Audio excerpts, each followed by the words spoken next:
I fell into a hole of depression and anxiety that I didn't see coming. Don't really honestly to this day know how I fell in it.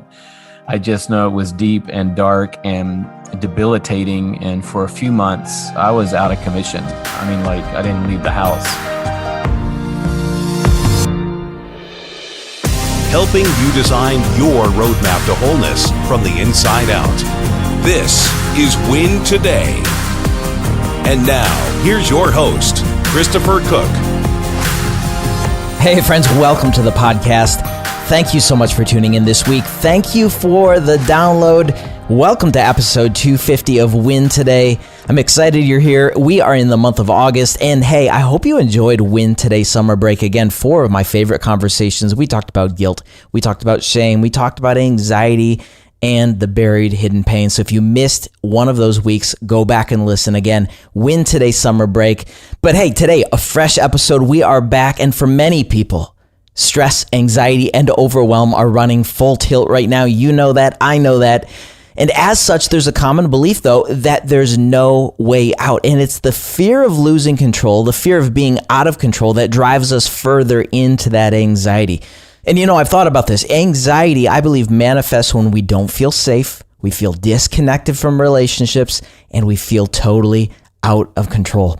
So that's where we're headed this week, because the founder of the Passion Movement, Louie Giglio, is here. He's joining us to talk about the root issue, which is the battle for your mind. It's a powerful conversation, but hey, quickly, before we head into our conversation with Louie, if you're enjoying the podcast, share it. Send a text to a friend or a family member right now and invite them to listen as well. And then you know the drill, rate and review the podcast wherever you're listening, because when you do so, when you rate, when you review, when you share the podcast, the listenership of Win Today grows. Simple as that. So thank you for listening and for doing just that. But right now, let's get to my conversation with Louie Giglio. You're listening to Win Today. Enjoy. Louie, welcome to the podcast. So great to be with you, Chris. Thanks for having me on. We're going to have a fun conversation today. But today we're talking about your brand new book, Don't Give the Enemy a Seat at Your Table. And here's where I want to start. I want to go back in time. It's actually how you started the book, Louie. Most battles, as you and I know, are fought and won in the mind. I want to go back, take us back in time to the specific incident in which you felt attacked and misrepresented, abandoned and wounded. What happened?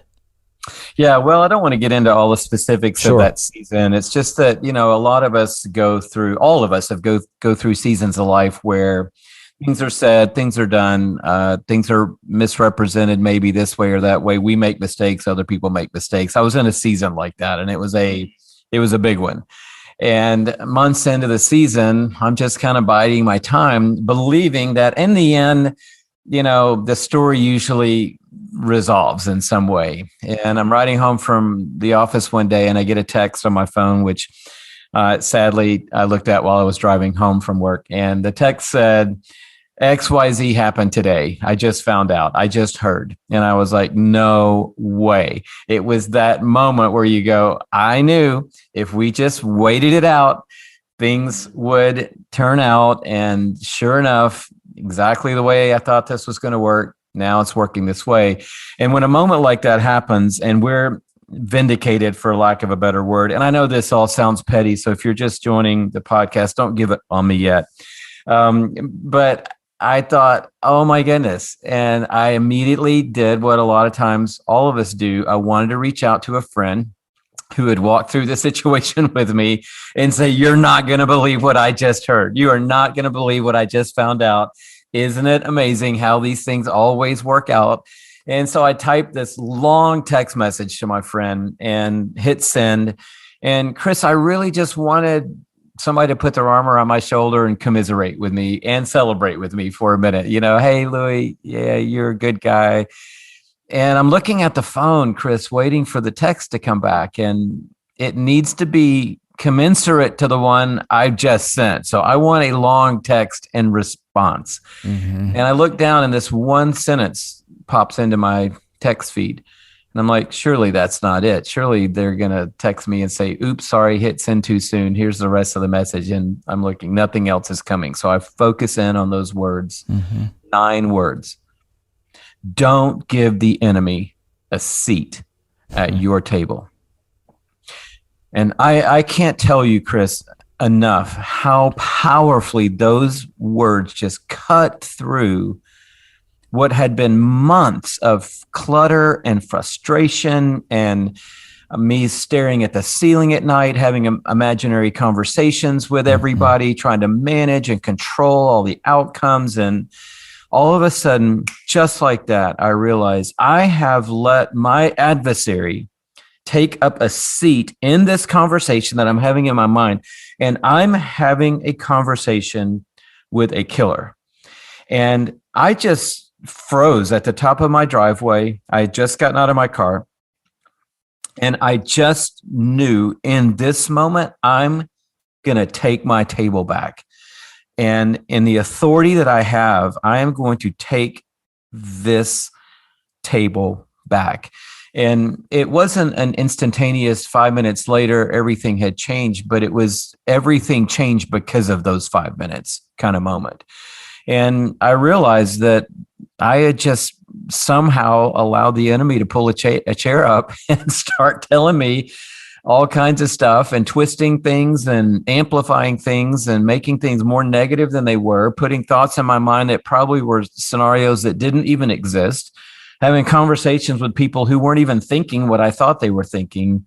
And right then and there, I decided I'm going to win the battle of my mind in this one. And it was a life changer for me. I want to say maybe it's not even too strong to say it was a life saver, not like physically, but it saved and preserved a lot of my future. And I'm sitting here talking to you probably in the role I'm in because of that text and because of what God did through that text in the months that followed. You said earlier about managing outcomes, and I'd love to stay there for a moment because the last year has been really tumultuous for all of us.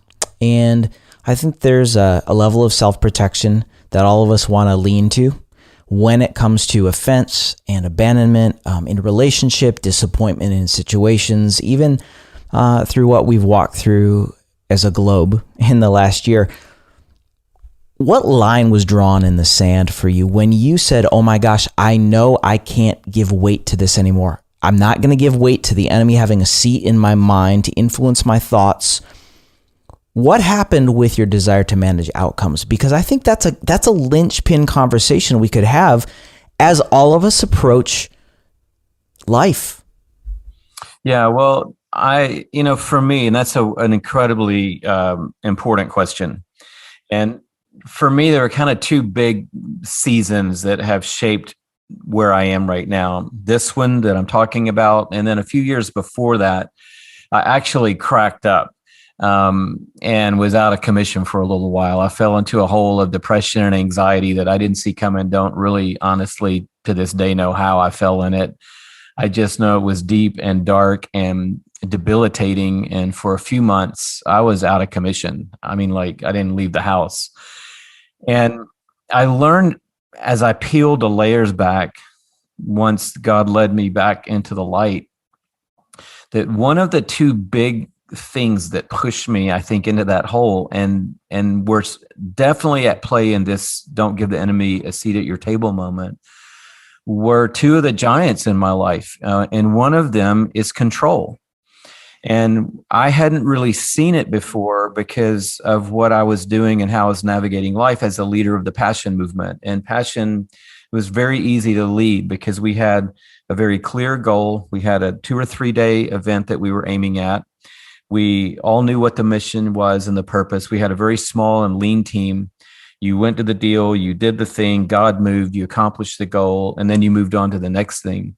That's very, very, very, very, very add 1,000 more varies different than leading a local community of faith called the church. Because now you've got this organism that is moving together, comprised of multiple people and many different viewpoints and opinions. And you can't control that. That's why it doesn't say in the scripture that I'm the head of the church. Jesus is the head of the church. Yes. And he runs the church. Mm-hmm. And I'm just an under shepherd and a servant of his. But I realized once we planted the church, my control issue got exposed a lot more. And there's a fine line, and this could be another question down the road, but there's a fine line between wanting excellence and having experience and wanting control. And just to be really clear so that we're all on the same page, everyone listening in right now, we're not in control of very much. So I'm in control of my choice I make right now, and I'm in control of my reaction to the choice that you make. And those are the two things I'm in control of. I'm not in control of your decisions. As a parent, I'm not in control of my children's decisions or the paths that they choose to walk on. I'm not in charge of the pandemic, the global economy, race relations, political division, the weather. I'm not in control of anything. And what the enemy wants to convince us of is that we are in control. And what the humanistic point of view says is that we are actually the control, but we're not. And if you're a business owner, you're not in control of your business. You're in control of the choices that you make and the reactions you have to the choices other people make. And other than that, God is in control. And I think the sooner I can move myself and posture myself to say at the end of every day and the beginning of every day, God, you're in control. So I give this to you because you're in control. So I'm going to trust you with this because you're in control. It doesn't mean I'm not going to do my part. It's just I'm not going to try to own it like I'm in control. And control is a real sneaky thing. But even in that situation with the text that came from my friend, I just needed somebody to commiserate with me. But thank goodness I got somebody who was willing to be honest with me and say, Louie, you're acting like an orphan and you are the son of a king. So let's start acting more like the son of a king and less like an orphan. It's really fascinating that we went here talking about control issues, because I tend to think that in many ways, fear of losing control is perhaps the master fear. And I'm just wondering, I'd like to process this with you. When the enemy has a seat at the table of our minds and fear of losing control is at the forefront of our motivation, might he suggest things like, what are you going to do about it? What are you going to do about it? Well, if you don't, this will happen. I mean, how did that play out for you? Because that really, really hits home with me, Louie, because I'm a type A achiever, Enneagram 1, wants to dot every I, cross every T 3 times over to make sure things are done right. But as I've been working with the Lord through the very same thing, fear of losing control, I'm saying, it's because if things go poorly, it's an indictment upon me. And then number 2, I wouldn't know what to do. How's it for you? Yeah. Well, the other giant that pushed me in that hole, so I'll give you the right cross and the left hook was, I think, an unhealthy need for the approval of other people. So these two things fit together. And a lot of times when we're in control or want to be in control, we're really trying to manage our own image. And we're not, we do want to manage the outcome. And there is a very big positive that, like for you, I would say, please celebrate being an A-type. Yeah. Celebrate being a 1, celebrate having excellence, and celebrate wanting to achieve things that are unachievable. That's to be celebrated. Mm-hmm.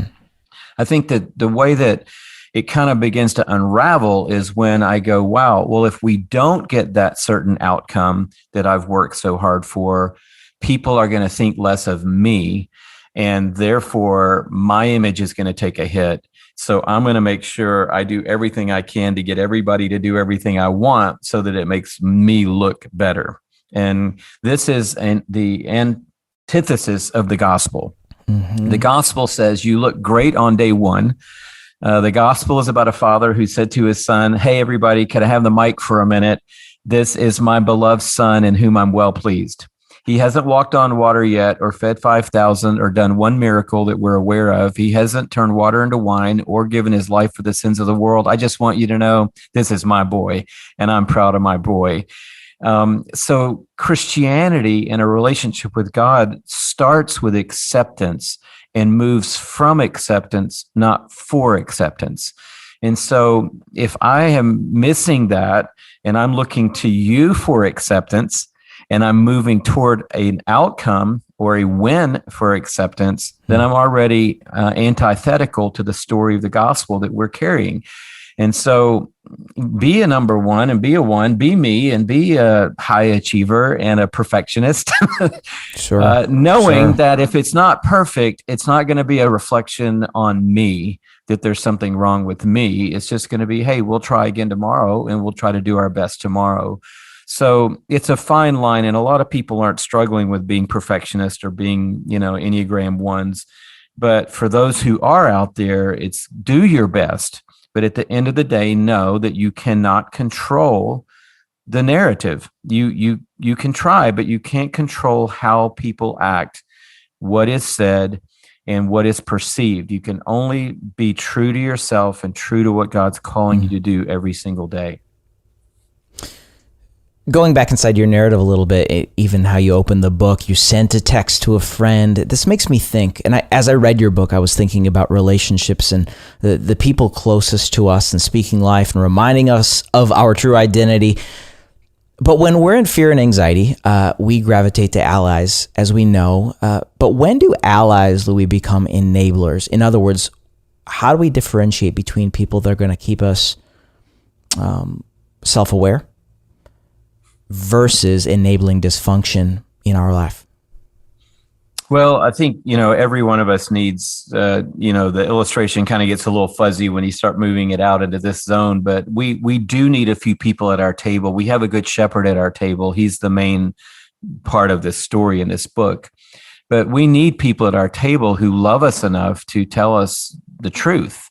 And I think that means that we need people at our table who are overcoming and winning the battle of their mind, because we gravitate towards like gravitates toward like. And if I'm feeling like I'm down in the dumps, then I'm going to gravitate towards somebody else who's also feeling down in the dumps. If I feel like I'm in the underclass and I want to find somebody else in the underclass, and together we're going to be in the underclass and rail against the class, and I think that at the same time, we need people in our lives who know that love isn't approval, that love is wanting the best. And so that's how Jesus defined love. It was, I want to give you the best. That's how I'm going to love you. I do value you, but Jesus didn't approve of me when he gave his life for me.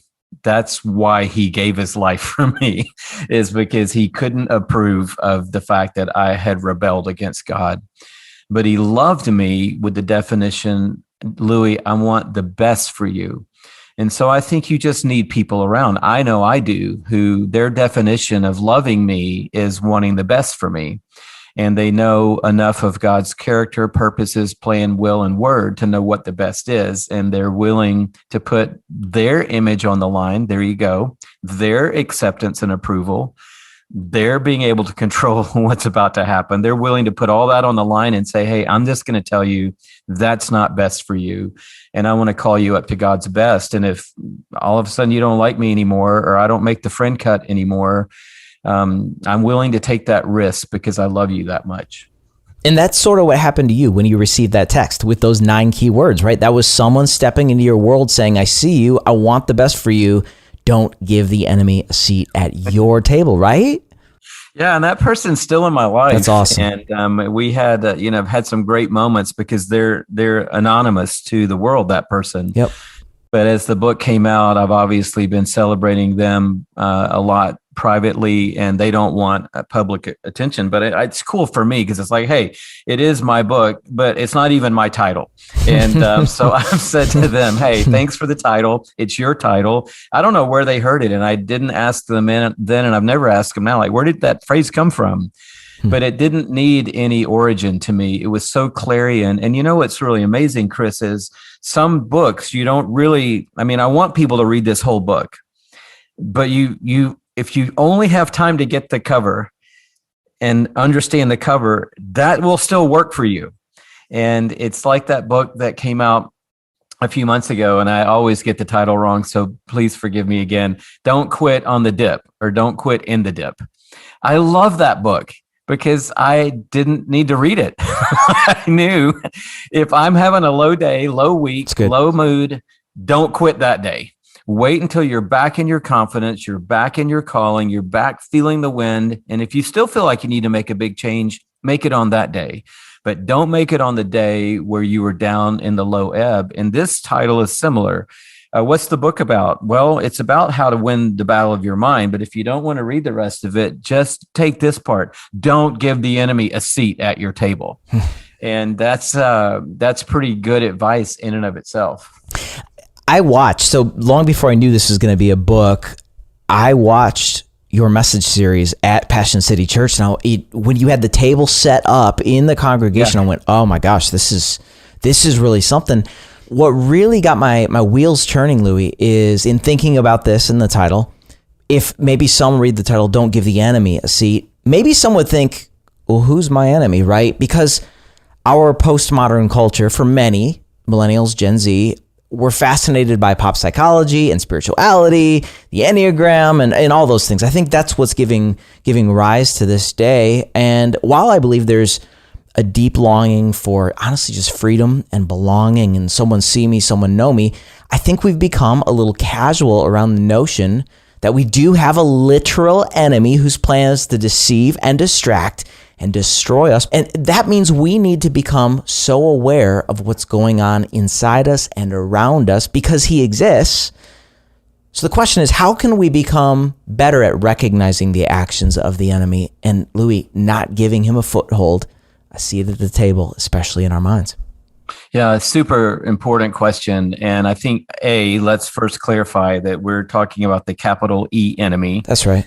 In this book. So there's always somebody saying, Jesus said, love your enemies and bless and don't curse. And I'm like, yeah, we're not talking about lowercase thanks for going there. Here. Yeah. We're talking about uppercase enemy. Jesus is the same one that said, the thief comes to steal, kill, and destroy. And one of the ways that we're seeing massive fallout from a relativistic mindset is that everything's equal and everything is okay. And that puts us in a very vulnerable place in the mind of Jesus, because Jesus thinks that we're in a spiritual battle, and he thinks the consequences are eternal. And so as Jesus is teaching us and talking to us and leading us, he's leading us in the context of being in battle, not on vacation. And so how do we know? How can we tell? To your question, how can we up our awareness of the enemy, the adversary? We do that by upping our awareness of the shepherd who's at the table. And so the more I know God, the more I know his heart, his character, his will, his ways, his purposes, and I know that through his word primarily in the person of Jesus, then you're able to understand, oh, wait a minute, this voice isn't from God. So someone says practically, how do I, what Paul was saying was take every thought captive and make it obedient to Christ. Well, how do I do that? Well, you have to examine the thought. So you can't just casually roll into conversations, casually let conversations take root in your mind. You have to investigate, ask a question. Where did that thought come from? Is it congruent with God's character? Is it congruent with God's word? For example, somebody right now is struggling because they feel worthless and they don't think anyone cares about them and they don't care about them. They don't think anybody else loves them and they don't love themselves. In fact, they hate themselves. And they think the world wouldn't miss them if they were gone. And honestly, they wouldn't miss themselves if they're gone. And self-hate and self-loathing has gotten a foothold in their thinking. And every train of thought is driven by, I don't matter. And so you have to stop and go, wait a minute. Okay, I'm thinking right now that I don't matter. My life doesn't matter. Is that congruent with God's character and with God's word? And it's completely incongruent with the character of God, who said, I prepared a table for you in the presence of your enemies, meaning I booked the table. I put the spread on the table. I came down and sat with you at the table because I love you. You are so valuable to me that I've moved heaven and earth to be with you. So now I've got to replace the thought, I don't matter, with the thought of what God says about me. And God says I'm chosen. God says he saw me before the foundation of the world. God says he knit me together in my mother's womb. God says that I was worth Jesus to him. God says that he loves me as a son or a daughter in Christ, and I have a place with him forever. So I've got to replace that thought. And so how do you know when the enemy's talking to you?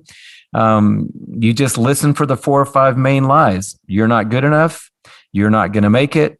It's better at another table. You're surrounded and there's no way out. Everybody's against you. One of those 5 lies is going to let you know right away the enemy is at my table. It's really helpful. And I think about in the government, when government agents study counterfeit money, they don't study the counterfeit, they study the real thing.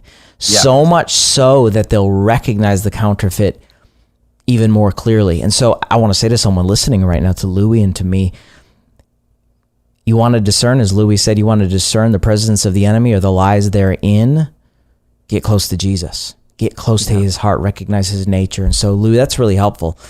I want to just kind of turn the page on that, because I think it's really, really important that we understand. I mean, all of us understand that in many ways, life is binary.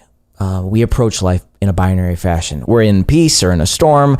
It's joy, it's sorrow, but let's stay here. You set up the reality that a table is literally prepared for us in the presence of our enemies. So when all hell is being unleashed on our minds and we can't seem to get clarity, the Father is here saying, come eat. How's that play out? Well, it's pretty remarkable, isn't it? Because I think when we really take a step back and look at Psalm 23, I know for me, that text became the text. So the text from my friend was helpful, but it was when Psalm 23 text connected to the text from my friend that all this really started to have gravity for me. And I saw it interestingly because, we all know Psalm 23, right? But I saw for the first time verse 5, and I was like, wait a minute. If I had written this psalm, I would have for sure written the psalm, you prepare a table before me in your presence. Forget about the enemies. I mean, let's get rid of the enemies. Let's get rid of the conflict. Let's get rid of the chemo. Let's get rid of the dark valley. Let's get rid of all that. I want a table in your presence. And he says, well, I'm going to be at the table, so I will be there, but we're going to put the table in the middle of the conflict. And I think that honestly, the biggest, I guess for me, revelation of this book, it's a tough one to sell sometimes because we are all mostly interested in what's in this for me. Sure. But here's a big, 180 for my life. All of life, including a guy named Louie Giglio, is about what's in it for God. So I didn't create God for me. God created me for him. And so my life's ultimate meaning and purpose is found not in what God can do for me, but in how I can use my life to bring glory to him. And this is the axiom on which I want to live my life, because ultimately that glory, his glory, is the only eternal flame. And I want to be in the eternal flame. I want a story that outlives me. And so this book actually ends there, and it's paradoxical in a way because God could just, take us out of this world, but he's got a mission for us to be on planet Earth right now. So he's not going to get rid of sickness, disease, pain, injustice, difficulty, and brokenness, because we're on a broken planet to reach the lost with the story of Jesus. And the moment that he closes this thing down, there are going to be a lot of people who haven't heard about Jesus. So we don't want him to close it down yet, meaning we're opting in to living on a broken planet, meaning there are going to be enemies around us, whether it's a financial enemy or a relationship thing that went sideways or a diagnosis that we got or a pandemic or whatever it is. But he's saying, hey, here's the thing. I'm going to put the table in the middle. I'm at the table, so you've got everything you need. Forget about the donuts and the charcuterie and the fruit plate. I'm at the table. So you're going to have everything you need and more. You're going to actually have a cup that runs over, he said, at the table. But here's the kicker, Chris. The reason the table is in the middle of the enemies is so that, yes, I get what I need. Awesome, right? Yes, let's all amen that. I get what I need because Jesus is at my table. But the coolest thing about that is my enemies have a front row seat of watching Jesus be enough for me. And at some point, they stop looking at me going, how is he making it? Or how is she making it through this? Why is she being nice when people are not being nice to her? Why is she being generous when she doesn't have to? They're going to stop looking at us and they're going to start saying, who are you looking at this table? Because whoever that is, I can see it on your face. That guy is amazing. And at the end of the day, the table's in the middle of the enemy so that we get what we need, but that Jesus gets the glory of being enough for us no matter what. I'm so encouraged, Louie, because it's so obvious in your life and in Shelley's life that this is not just a good idea or theory. Obviously, you're putting this into practice. I'm just curious from a growth perspective, how do you and Shelley posture yourselves as leaders, and what things do you do as leaders to help navigate a predominantly young congregation through this when all the feedback is getting thrown? And as we tipped our hat to earlier, we are living in a postmodern, post-truth, post-Christian culture of relativism. Like, walk us through some of that. Well, I think that the main thing that I'm trying to do to bridge the generation gap is to not get too focused on it. So this is, I don't talk about this in leadership a lot because it's a bad idea, I think, to talk about how you lead in any particular. People say, hey, you're the expert on millennials. They used to say this to me all the time because you have 100,000 people come to an event and they're all 18 to 25 and you're the millennial expert. How do you do that? And I'm like, if I told you an answer to how I thought I was an expert to millennials, I would therefore lose my platform with any millennial the instant that I tried to answer that question. And I really don't have an answer, honestly. So yes, I study Gen Z. I want to know how Gen Z is thinking different than the millennial, but I don't overstudy it because my calling wasn't to be relevant.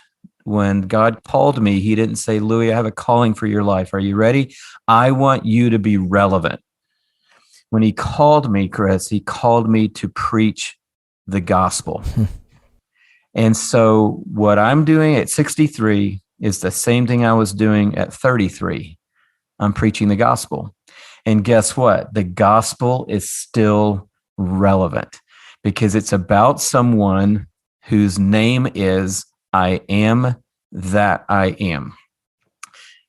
The same yesterday, today, and forever. And I know that sounds like I'm dodging the question a little bit, but the way we are trying to lead the younger generation is not by saying, hey, look at us. We have all this experience and all this knowledge and you can trust us. And we know, how things should work. We just keep preaching Jesus.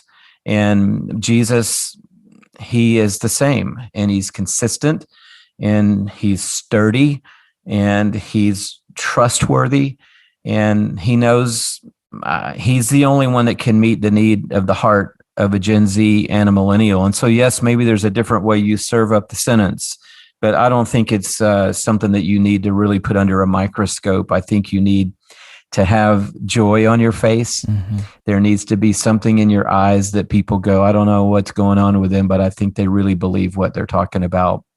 And that's, to me, been the secret all this time. And I pray it'll be the secret whenever they decide what they're going to call the next generation. What you just shared is such a brilliant case study, honestly. I literally think in the last 2 minutes that you shared, I think you exemplified what it looks like as a pastor, as a leader, as a man of God in a different generation, what it looks like to not give the enemy, an example of what it looks like to not give the enemy a seat at the table. In other words, I would think at 38, I'm actually a little more fired up and like, oh, we're losing, whatever.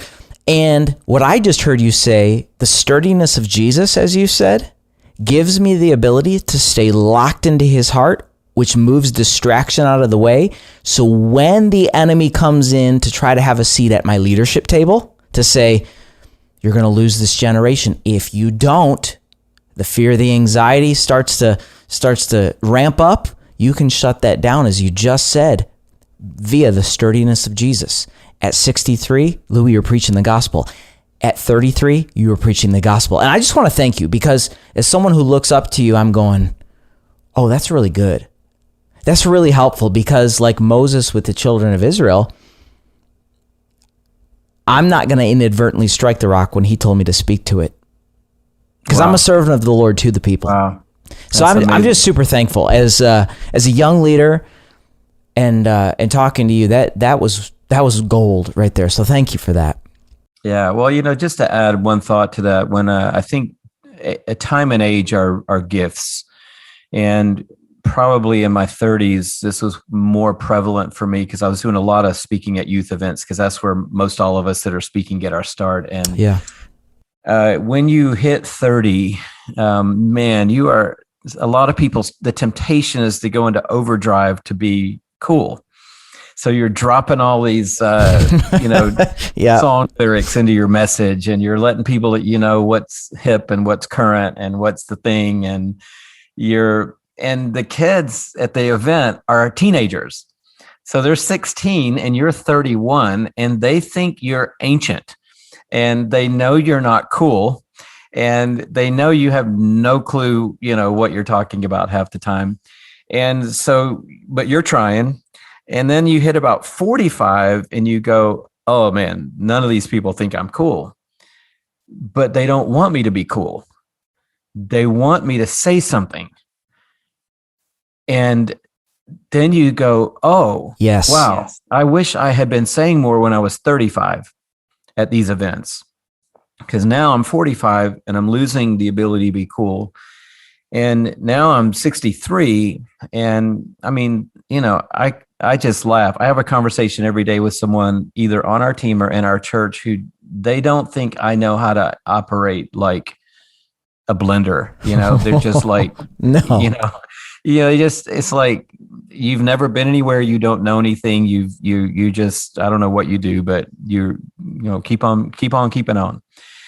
And so I do try to tip my hat occasionally to say, I actually do know about that Instagram account. I dropped one of those in our all team today, and a few people looked at me like, no way you know about that Instagram account. How do you know about that? You only follow Charles Spurgeon quotes, So how did you know about that? Who told you about that? How did you find out about that? It's like shocking. I know, shocking that I knew that.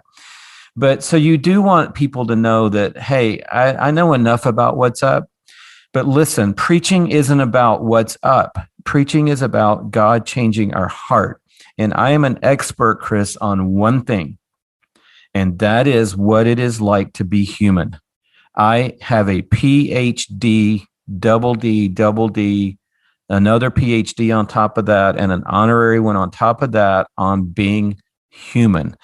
And so preach out of your humanness towards God's glory, and you will relate to people. And it doesn't matter what age you are. But as a young leader, I would just say, don't try to get the mic. Work to have something to say. Louie, thank you. That's such a gift that you just shared. In fact, before we kind of get back to the topic of your book here, I'd love to invite you to just speak into my generation. For those, a lot of the listeners here in their mid to late 20s, mid to late 30s, what's something that you know about us? I know it's a generalization. Something you know about us that we need to know that we don't know. I just want to learn. Yeah. Well, I wouldn't say here's something I know about you that you don't know. I would say that right now we're living in a contemporaneous moment. And what does that mean? That means that everybody can pretty much know and say everything at the same time. And this is new. This is a phenomenon that's only been around for less than 10 years. So what I'm talking about is a very new moment in human history. Yes, maybe before 10 years ago, you could know everything because you could Google almost everything, but you couldn't say everything instantaneously. And now we're in this contemporaneous moment. And so things are about the moment. And what I would want to say to someone who's in their late 20s, early 30s is don't overestimate what you can do in a year. And don't underestimate what you can do in 10 years. Because the instant culture is eroding the power of the exponential multiplying power of the kingdom of God. Listen to Jesus and how much he talked about multiplication. Watch Jesus and listen to him talk about sowing and reaping, about seasons of life. And the kingdom was born in a agriculturally based, seasonally based mindset.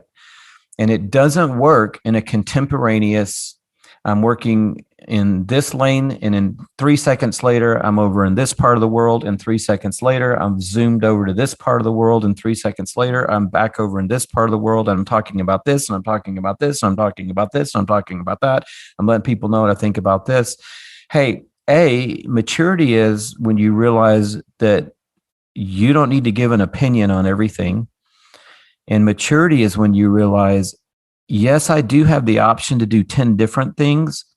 But if I chose instead just to do one of those things 10 times more, I will have more impact in life. For me, it was a wake-up call around 40 years old of going, I got it wrong all the way to 40, because up to 40, I thought the biggest impact I can make is to go to the most places as often as I can to speak to the most people.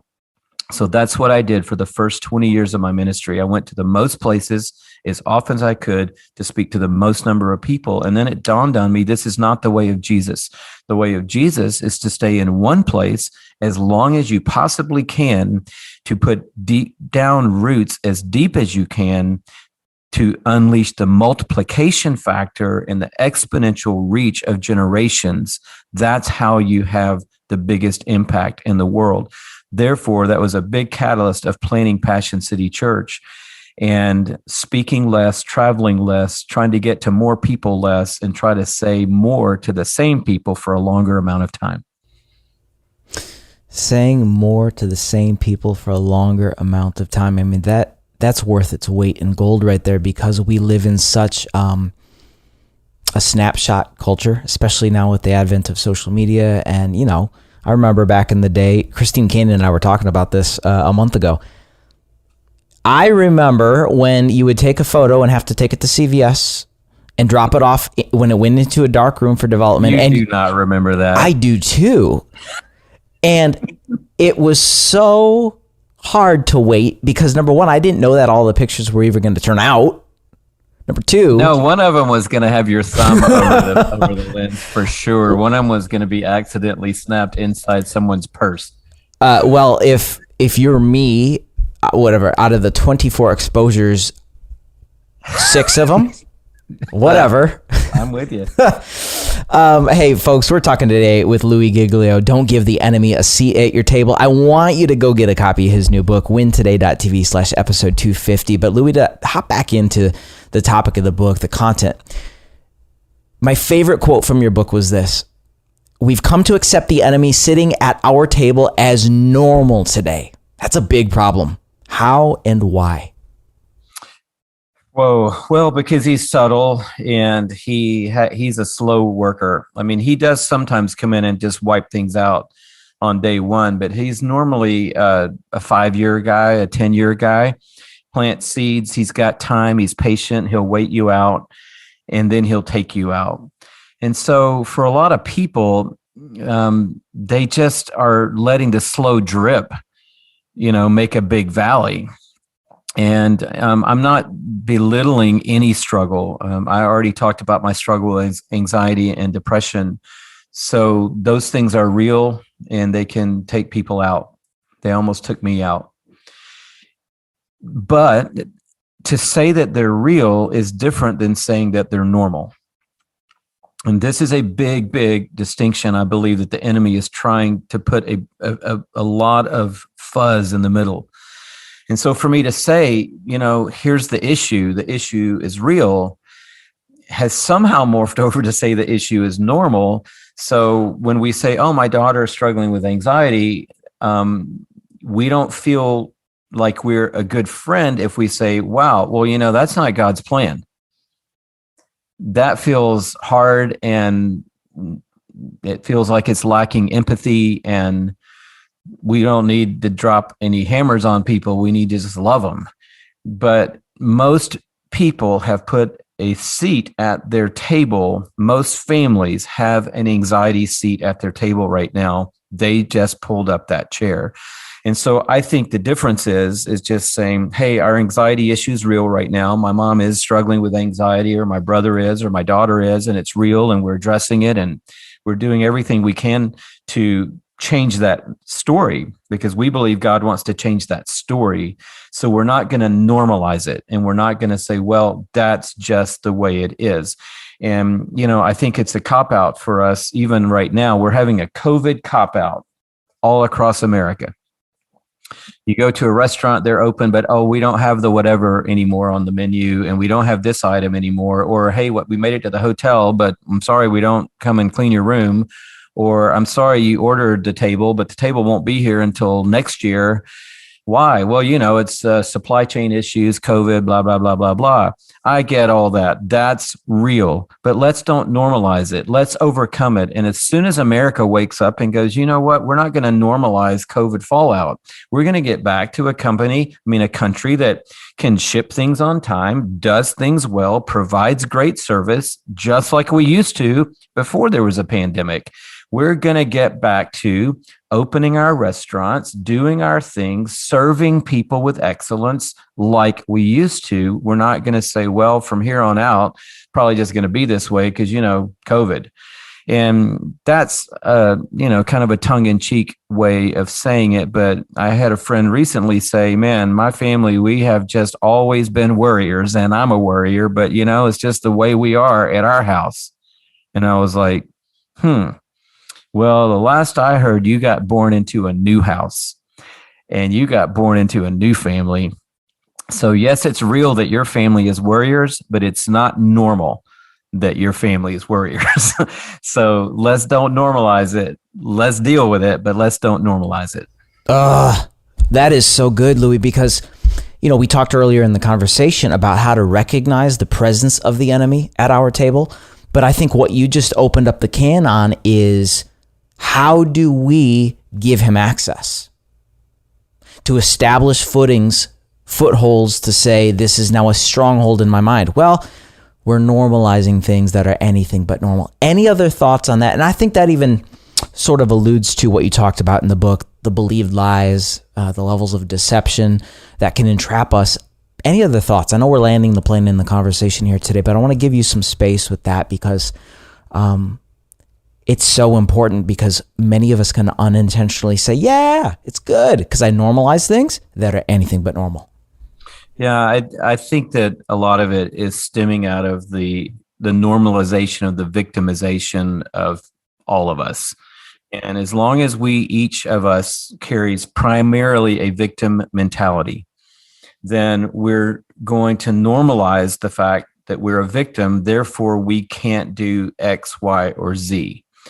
And instead, we need to realize and understand, and again, I'm not minimizing pain, wounds, hardship, difficulty, rejection, abandonment. I'm not minimizing any of that. These things are huge, and they're real, and they're massive. But they're not bigger than Jesus. And if they are, then we need to get off this podcast. And do not go buy my book. And do not go to church Sunday. Because what is there to celebrate? But Jesus is bigger than depression. He's bigger than the fact that your father walked out on your family. He's bigger than what was done to you, even though it was horrible what was done to you. He's bigger than the disappointment. He's bigger than the fact that you have been through trauma. He's bigger than anxiety. He's bigger than financial collapses. He's bigger than pandemics. Jesus is bigger than all this. And so he is the victim in the story. I know this isn't super popular, but he was the innocent one who became guilty. And he was the righteous one who took on all of our guilt and shame. And he's got the scars to prove it. And so I shift from me being the victim to realizing that I actually have a victor who was a victim, but who came up out of the grave victorious, sitting at my table. And the scripture says he leads us in his parade of victory. And if I'll accept that, here's why people, you would say, well, why wouldn't people accept that? Because it means then I have to be accountable to that truth. I have to be a steward of my own destiny, and I have to take responsibility for changing the way I think.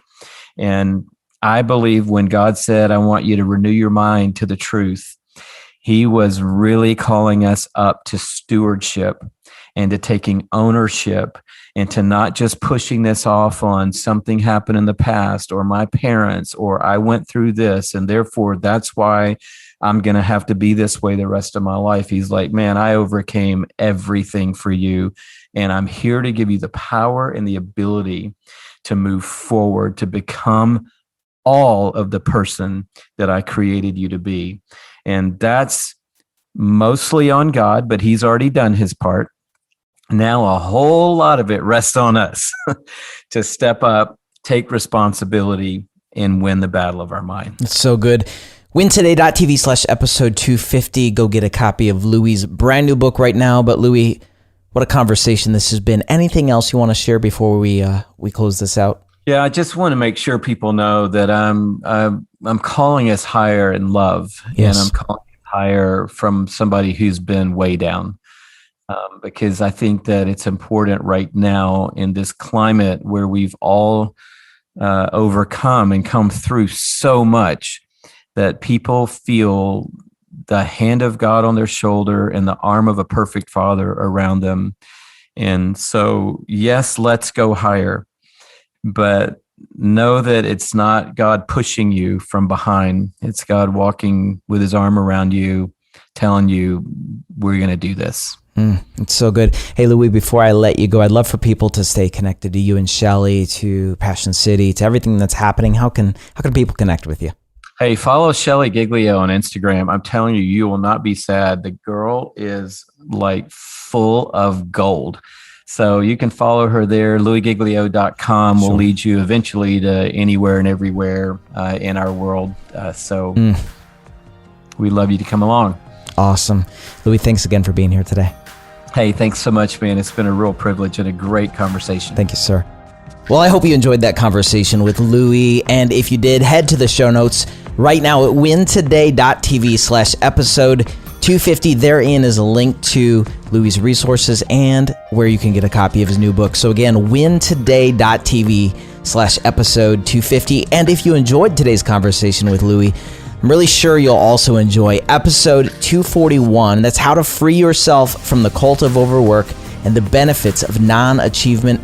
That was with Michael Hyatt, again, episode 241. And then episode 244, Michelle Williams from Destiny's Child was here. We talked about checking in with yourself, how to not live from your wounds, and her life-threatening battle with depression. A powerful conversation. So episode 241, then episode 244. Go get both of those right now. But hey, next week, a doubleheader. 2 fresh episodes of Win Today are coming at you. We're jumping back into all things relationships, talking about rejection and shame and hookup culture. So on Monday, my conversation with former Bachelorette Desiree Hartsock Siegfried. And then on Wednesday, former Bachelor Ben Higgins. Guys, I can't wait to share these conversations with you. They go deep. So here's a preview of my conversation with Desiree. And I have so much faith that, whatever God's doing, we will be together. And the one thing is alignment, though, and agreement. Yeah. So I have learned in marriage, like, And when you're dating, I think if I knew this back then, it would have been so much better to understand the part of agreement. And when you're walking in difficult seasons, or if you're walking in good seasons, it's important to come together as a couple and pray, but also just in agreement with one another. 2 fresh episodes coming at you next week. On Monday, Desiree Hartsock Siegfried, and on Wednesday, Ben Higgins. Don't miss. Thanks again for joining the conversation this week right here on Win Today. I believe people just like you should be able to live successful, meaningful lives, and that's why I want to invite you to join the inner circle of readers on my email list who get weekly, well-researched self-improvement tips. So right now, go to wintoday.tv to sign up. It's absolutely free. And lastly, whether you're a new listener or have been listening to the show for a while, I'd really appreciate your rating and review of Win Today on the Apple Podcast app. So right now, will you write a short, honest review? Doing so helps expand the listenership of Win Today, and that would mean a ton to me. Thanks again for listening today. I hope you have an awesome week. We'll talk to you again really soon. Bye-bye.